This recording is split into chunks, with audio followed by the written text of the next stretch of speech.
Hello मित्रों, केम छो? सरस्वती माध्यमिक कन्या विद्या मंदिर ना ऑनलाइन शिक्षण में आप सर्वेનું स्वागत છે। તમે બધા 9-8 ધોરણ સુધીમાં ઘણી બધી જુદી જુદી સંખ્યાઓ વિશેનું જ્ઞાન પ્રાપ્ત કર્યું હશે। આપણે આની પૂર્વે એક કસોટી પણ આપની લીધેલી। ધોરણ 9ના ગણિત વિષયના પ્રકરણ નંબર 1 સંખ્યા પદ્ધતિ, જે તમે 8મા ધોરણમાં પણ શીખી ચૂક્યા છો, એના વિશેનો થોડો ખ્યાલ સ્પષ્ટ કરીએ। અગાઉ આપણે જોઈ ગયા છીએ કે સંખ્યા રેખા પર કઈ રીતે દરેક સંખ્યાઓ, ખાસ કરીને પ્રાકૃતિક સંખ્યાઓ, પૂર્ણ સંખ્યાઓ, પૂર્ણાંક સંખ્યાઓ અને અપૂર્ણાંક એવી સમય સંખ્યાઓને દર્શાવી શકીએ છીએ। મિત્રો, 8મા ધોરણની અંદર આપણે આ વિષયનો ખ્યાલ સ્પષ્ટ કરી ચૂક્યા છીએ। ફરી એને યાદ કરી અને આગળ તરફ જઈએ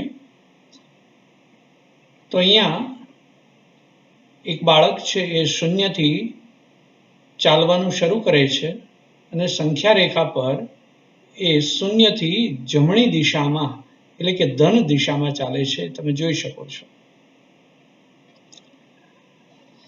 એવી જ રીતે શૂન્યથી ડાબી તરફ જોઈએ તો એ જે સંખ્યાઓ મળે છે એ બધી ઋણ સંખ્યાઓ મળે છે। તો આવી જમણી અને ડાબી તરફ ઘણી બધી સંખ્યાઓ આપણને મળતી રહે। આપણે આવી સંખ્યાઓમાં ખાસ કરીને 1, 2, 3 અને આવી બધી ફક્ત પ્રાકૃતિક સંખ્યાઓ લેવાની શરૂઆત કરીએ તો પ્રાકૃતિક સંખ્યા એટલે શું એને જરા યાદ કરી લઈએ। તો જે સંખ્યાઓ 1 થી શરૂ થાય અને બધી પૂર્ણ સંખ્યાઓ હોય, મિત્રો અહીંયા પૂર્ણ એ સંખ્યાના સંદર્ભમાં પૂર્ણ સંખ્યા નહીં લઈએ આપણે, જે અહીંયા આપેલું છે, પરંતુ અપૂર્ણાંક ન હોય એવી બધી, એટલે એને આપણે પ્રાકૃતિક સંખ્યાઓ કહીએ છીએ, જે 1 થી શરૂ થાય, 1, 2, 3, 4, 5 વગેરે અનંત સુધી એ પ્રાકૃતિક સંખ્યા છે। અહીંયા તમે જોઈ શકો છો કે n બરાબર 1, 2, 3, 4 વગેરે લીધેલી છે। આ પ્રાકૃતિક સંખ્યા ગણ છે n, જેને સેટ ઓફ નેચરલ નંબર કહેવાય છે। એવી જ રીતે આનાથી વિરુદ્ધ દિશામાં ચાલીએ તો આપણને ઋણ સંખ્યાઓ મળે છે, પરંતુ શૂન્ય લઈને પ્રાકૃતિક સંખ્યાના થેલાની અંદર મૂકી દઈએ તો આપણને કોઈક સંખ્યાગણ આ પ્રકારનો મળે છે, જેમાં 1, 2, 3, 4 થી અનંત સુધીની સંખ્યાઓ તો આવેલી છે, એ ઉપરાંત એની અંદર શૂન્ય લેતા હવે જે સંખ્યા મળે છે એ સંખ્યાઓના ગણને આપણે કહીએ છીએ પૂર્ણ સંખ્યાઓ। એટલે પ્રાકૃતિક સંખ્યામાં માત્ર શૂન્ય ઉમેરીએ તો પૂર્ણ સંખ્યાઓ મળે છે, જેને W સંજ્ઞા વડે આપણે દર્શાવીએ છીએ, જે અહીંયા બાજુમાં દર્શાવેલું છે। એ જ રીતે હવે ધન તરફ અને ઋણ તરફની તમામ પૂર્ણાંક સંખ્યાઓ લઈએ તો એને આપણે પૂર્ણાંક સંખ્યાગણ કહીએ છીએ, જેને સંકેતમાં Z વડે દર્શાવીએ છીએ। અહીંયા જોઈ શકો છો મિત્રો, શૂન્યથી જમણી બાજુની ધન સંખ્યાઓ બધી અને ડાબી બાજુની ઋણ સંખ્યાઓ, આવું જે સંખ્યાનો ગણ મળે છે એને સેટ ઓફ ઝેલેન નંબર Z વડે દર્શાવીએ છીએ, જેને પૂર્ણાંક સંખ્યાગણ કહીએ છીએ। એટલે આની અંદર પ્રાકૃતિક સંખ્યા પણ આવી ગઈ 1, 2, 3 થી અનંત, પૂર્ણ સંખ્યાઓ પણ આવી ગઈ 0, 1, 2, 3 થી અનંત, અને એ ઉપરાંત ઋણ સંખ્યાઓ પણ આવી ગઈ। મિત્રો હવે આપણે જોઈએ કે સંખ્યા રેખા પર 1/2, 3/4 ઓછા 2005/2006 જેવી સંખ્યાઓ પણ આપણને મળે છે. આ બધી સંખ્યાઓને થેલામાં એકત્રિત કરીએ તો આપણને જે સંખ્યાગણ મળે છે એને સમય સંખ્યાગણ એટલે કે સેટ ઓફ રેશનલ નંબર કહેવામાં આવે છે. મિત્રો અહીંયા જોઈ શકો છો સંખ્યાઓ વધુ ને વધુ ઉમેરાતી જાય છે. તો એને આપણે સંકેતમાં ક્યુ વડે દર્શાવીએ છીએ, જેનો અંગ્રેજી શબ્દ છે કોશન્ટ, એના પરથી ક્યુ આવેલો છે. તો સમય સંખ્યાગણ માટે આપણે હવે ક્યુ લઈશું. સમય સંખ્યાઓ કહેવાય કોને? તો એના માટે થોડી સ્પષ્ટતા છે. જો પી અને ક્યુ પૂર્ણાંકો હોય અને ક્યુ શૂન્યેતર સંખ્યા હોય તો કોઈ સંખ્યા આર ને પી બાય ક્યુ સ્વરૂપમાં જો આપણે દર્શાવી શકીએ તો આર ને સમય સંખ્યા કહે છે. એનો અર્થ એ થયો કે દરેક સમય સંખ્યાને આપણે અંશ અને છેદ એટલે કે પી છેદમાં ક્યુ આવા સ્વરૂપે લખી શકીએ છીએ, જેમાં ક્યુ ની સ્પષ્ટ શરત છે કે ક્યુ શૂન્યેતર સંખ્યા હોવી જોઈએ. તો આવી તમામ સંખ્યાઓ સમય સંખ્યાઓ કહેવાય છે. ઉદાહરણ તરીકે -25, તો એને આપણે -25/1 એમ લખી શકીએ છીએ. તો એ પણ સમય સંખ્યા છે. મિત્રો આના પરથી સ્પષ્ટ જોઈ શકાય છે કે દરેક પૂર્ણાંક સંખ્યા, દરેક પ્રાકૃતિક સંખ્યા, દરેક પૂર્ણ સંખ્યા એ બધી સમય સંખ્યાઓ છે, કારણ કે બધાને આપણે છેદમાં 1 વડે દર્શાવી શકીએ છીએ. આથી સમય સંખ્યાઓમાં પ્રાકૃતિક સંખ્યાઓ, પૂર્ણ સંખ્યાઓ અને પૂર્ણાંક સંખ્યાઓનો સમાવેશ થઈ જાય છે. તમે એ પણ જાણો છો કે સમય સંખ્યાઓને પી પૂર્ણાંક હોય તથા ક્યુ શૂન્યેતર પૂર્ણાંક હોય તેવા પી બાય ક્યુ સ્વરૂપમાં અનન્ય રીતે દર્શાવી શકાતી નથી. કેવી સંખ્યાઓ? અહીંયા બહુ સ્પષ્ટીકરણ જોઈ લઈએ. તમે એ પણ જાણો છો કે સમય સંખ્યાઓને પી પૂર્ણાંક હોય અને ક્યુ શૂન્યેતર પૂર્ણાંક હોય તેવા પી બાય ક્યુ સ્વરૂપમાં અનન્ય રીતે દર્શાવી શકાતી નથી. અનન્ય રીતે દર્શાવી શકાતી નથી એ સમજવા માટે આપણે એક ઉદાહરણ લઈએ. ઉદાહરણ તરીકે 1/2 છે તો માત્ર એને 1/2 એમ જ નથી લખી શકતા. 2/4 પણ લખી શકીએ, 10/20 પણ લખી શકીએ, 25/50 અને 47/94. આવી રીતે ઘણી બધી સંખ્યાઓ લખી શકાય. 16/32, 8/16 વગેરે. આ બધી સમાન સમય સંખ્યાઓ છે. પરંતુ મિત્રો 1/2 અને બાકીની સંખ્યાઓમાં એક ભિન્નતા છે. અહીંયા 1 એ પી છે, 2 એ ક્યુ છે, એટલે કે પી અને ક્યુમાં સામાન્ય અવયવ એક માત્ર છે, એકડો. જ્યારે 2 અને 4માં સામાન્ય અવયવ 2 છે, 10-20માં 10 છે, 25 અને 50માં 25 છે, 47-94માં 47 સામાન્ય અવયવ છે. એનો અર્થ એ થયો કે 1/2 એ અતિ સંક્ષિપ્ત રૂપ છે.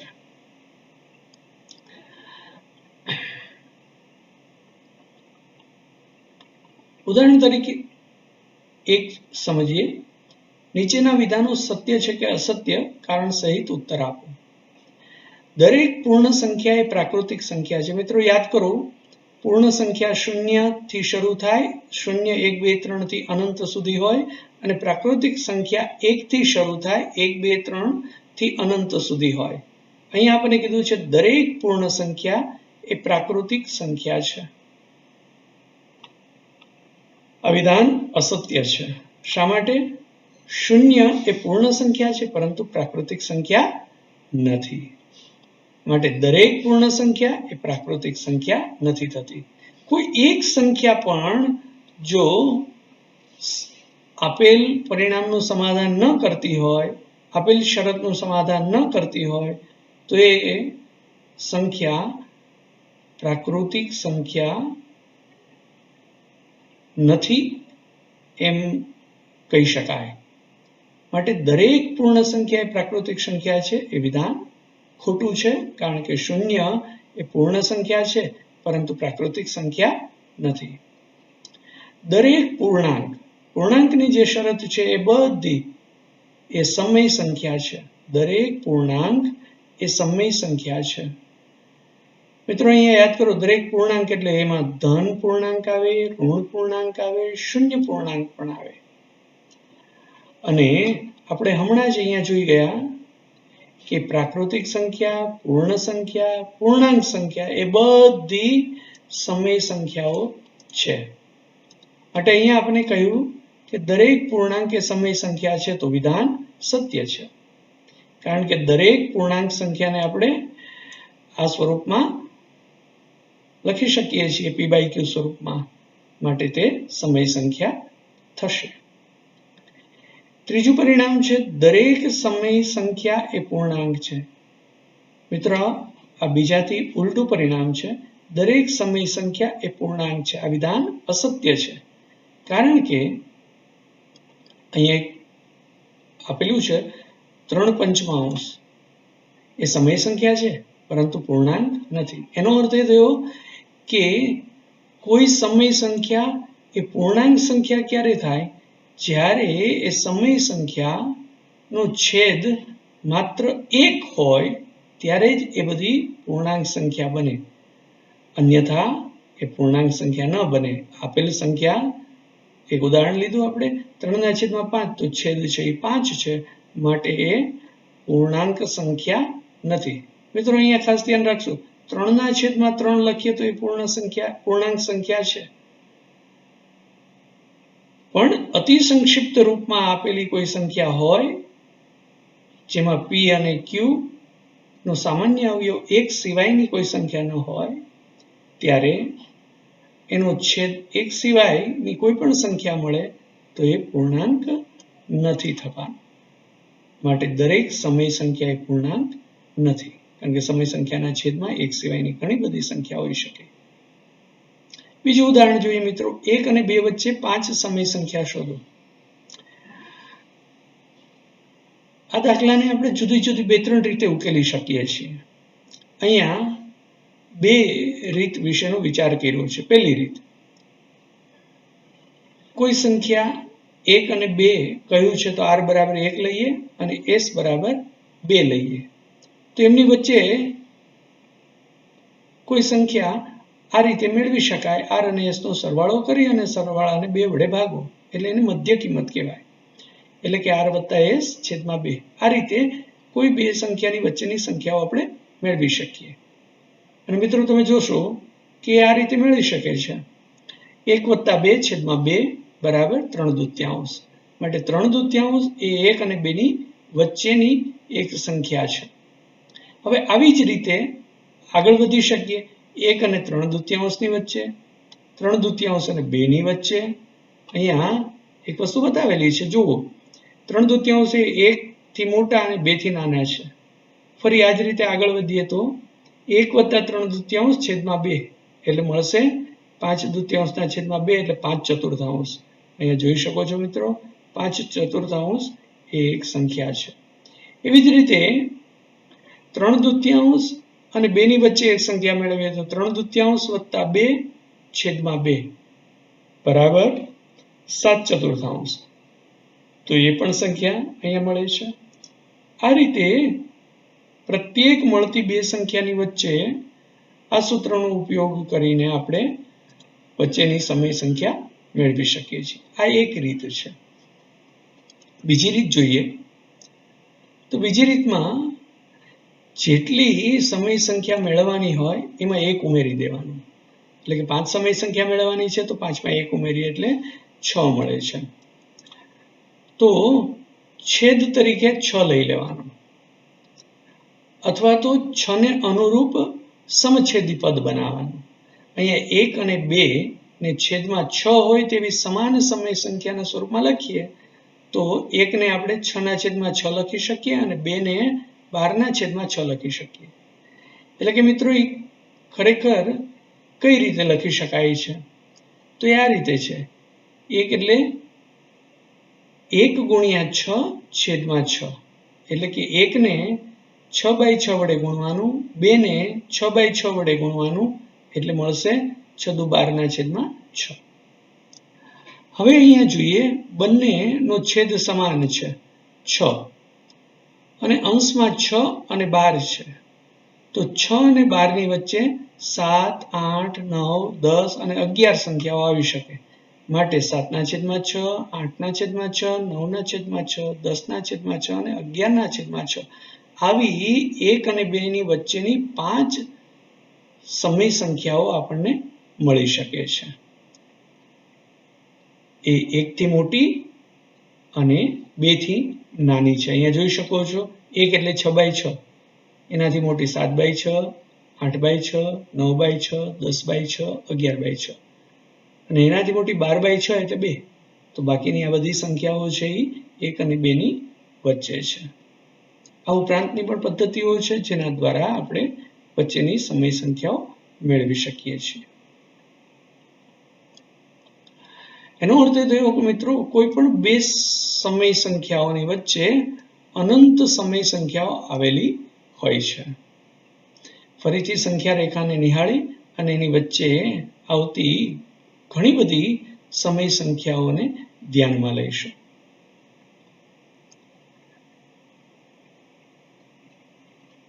હવે મિત્રો એના પરથી આવે છે સ્વાધ્યાય 1.1. એના દાખલાઓને સમજીએ. દાખલો પહેલો,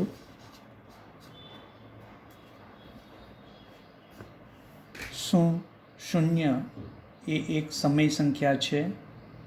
શું તમે તેને p પૂર્ણાંક તથા q શૂન્યેતર પૂર્ણાંક હોય તેવા p અને q માટે p/q સ્વરૂપમાં લખી શકશો? તો મિત્રો 0 છે એ સમય સંખ્યા છે કે નહીં, તો એના માટેનો જવાબ છે હા. જો સમય સંખ્યા હોય તો આપણે એને p/q સ્વરૂપમાં દર્શાવી શકીએ કે નહીં? તો 0ને આપણે p/q સ્વરૂપમાં દર્શાવી શકીએ છીએ. 0 એટલે 0/1 એમ લખી શકાય. એ ઉપરાંત 0 એટલે 0/-5 એમ પણ લખી શકાય. એટલે કે 0ને આપણે 0/1, 0/-5 કે 0/7 આવી કોઈ પણ સંખ્યા વડે દર્શાવી શકીએ છીએ. એટલે કે અંશ અને છેદ p અને q સ્વરૂપમાં દર્શાવી શકીએ છીએ, જ્યાં q છે એ શૂન્યેતર પૂર્ણાંક સંખ્યા હોવી જોઈએ. બીજો દાખલો જોઈએ મિત્રો. બીજા દાખલામાં આપણને કીધું છે કે 3 અને 4 વચ્ચે 6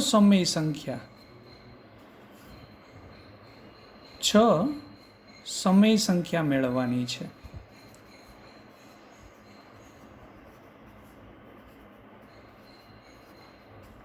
તો મિત્રો 6 સમય સંખ્યા મેળવી છે માટે આપણે બીજી પદ્ધતિનો ઉપયોગ કરીએ. 2 રીત છે, એમાંની બીજી રીતનો ઉપયોગ કરીએ તો n = 6, તેથી n+1 = 6 + 1 = 7. આપણે 3 અને 4ને 7ના સમછેદી પદ સ્વરૂપે દર્શાવીએ તો 3 એને આપણે આ રીતે લખી શકીએ 3 × 7/7 એટલે કે 21/7 લખી શકીએ. આ જ રીતે 4ને પણ આપણે 4 × 7/7 એટલે કે 28/7 એમ આપણે દર્શાવી શકીએ. તો હવે મિત્રો 3 અને 4 વચ્ચે એટલે કે 21 અને 28/7 વચ્ચેની 6 સમય સંખ્યા જોઈએ છીએ. તો એ આપણને મળશે 22/7, 23/7, 24/7, 25/7, 26/7 અને 27/7. આવી 6 સમય સંખ્યા મળે જે 3 એટલે કે 21/7થી મોટી અને 4 એટલે કે 28/7થી નાની સંખ્યા હોય તો આવી આપણને 6 સમય સંખ્યાઓ મળે છે. તો આ રીતે મિત્રો કોઈ પણ બે સંખ્યા વચ્ચે ઘણી બધી સમય સંખ્યાઓ આવેલી હોય છે તો એને આપણે આ સૂત્રના મદદથી બીજી રીતે મેળવી શકીએ છીએ. આ મેળવવાની ઘણી બધી રીત છે. ત્રીજા દાખલામાં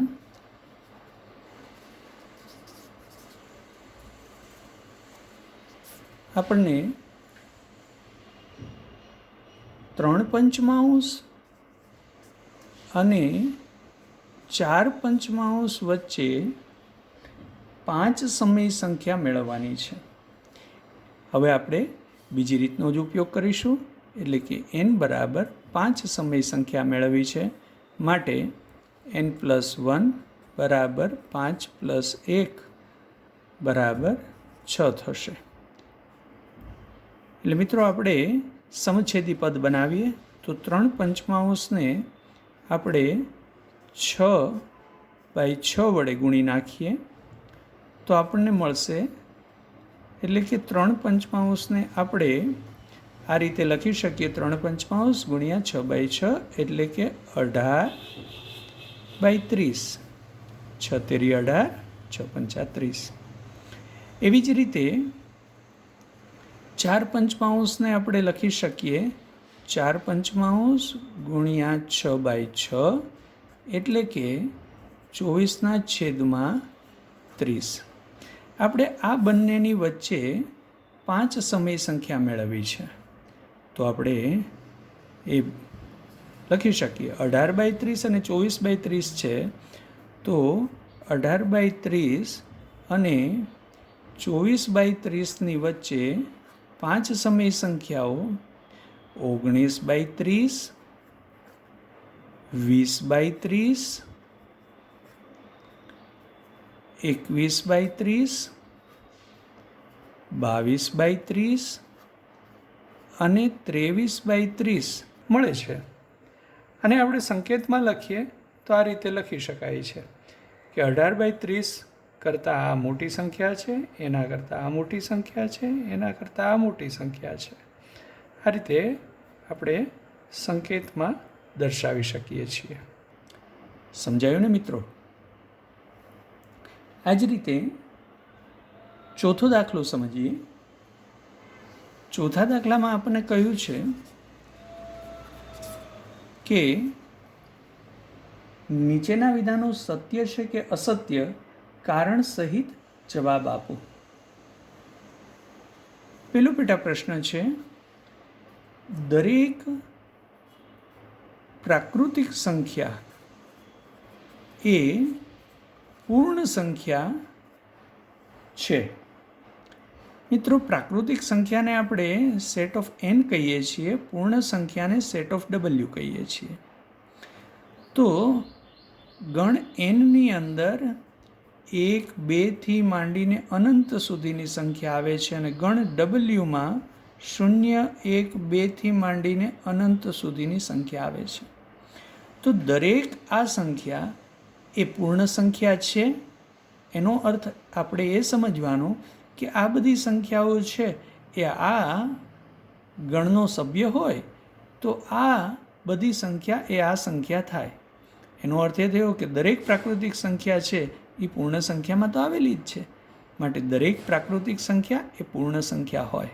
આમ પણ મિત્રો જાણીએ છીએ કે n એ wનો ઉપગણ છે, માટે દરેક પ્રાકૃતિક સંખ્યા એ પૂર્ણ સંખ્યા થાય, માટે આપણું વિધાન સત્ય છે. બીજો પેટા પ્રશ્ન સમજીએ.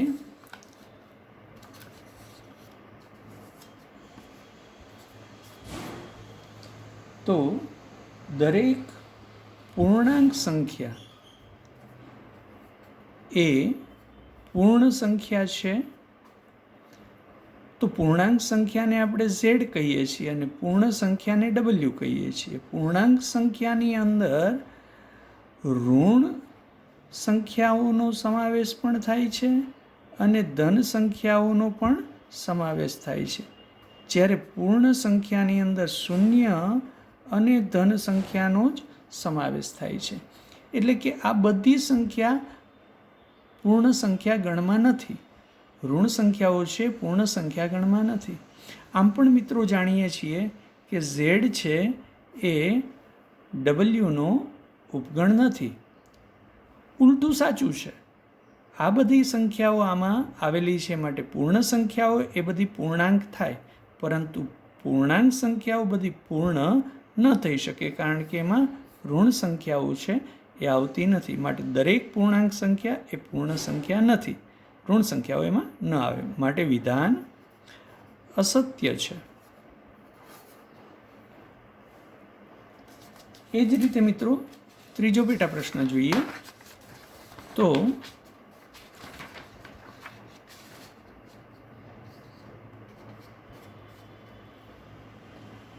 દરેક સમય સંખ્યા એ પૂર્ણ સંખ્યા છે. દરેક સમય સંખ્યા એ પૂર્ણ સંખ્યા છે. સમય સંખ્યા ગણ ક્યુ છે અને પૂર્ણ સંખ્યા ગણ ડબલ્યુ છે. સમય સંખ્યા ગણની અંદર અપૂર્ણાંક સંખ્યાઓ પણ આવે. એટલે કે ઉદાહરણ તરીકે 2/5 એ સમય સંખ્યા છે, પરંતુ આવી કોઈ સંખ્યા છે એ પૂર્ણ સંખ્યાની અંદર આવતી નથી કારણ કે પૂર્ણ સંખ્યામાં શૂન્ય અને ધન સંખ્યાઓ જ આવે છે, અપૂર્ણાંક સંખ્યાઓ આવતી નથી. માટે દરેક સમય સંખ્યા એ પૂર્ણ સંખ્યા નથી. જે સમય સંખ્યાના છેદમાં 1 હોય એ બધી સંખ્યાઓ પૂર્ણ સંખ્યા બને, પરંતુ 1 સિવાયના છેદવાળી દરેક સમય સંખ્યા એ પૂર્ણ સંખ્યા થતી નથી. માટે દરેક સમય સંખ્યા એ પૂર્ણ સંખ્યા છે. એ વિધાન અસત્ય છે. સમજાયું ને મિત્રો? આ જ રીતે પ્રેક્ટિસ વર્કના દાખલાઓને ગણવાનો પ્રયત્ન કરજો. ધન્યવાદ.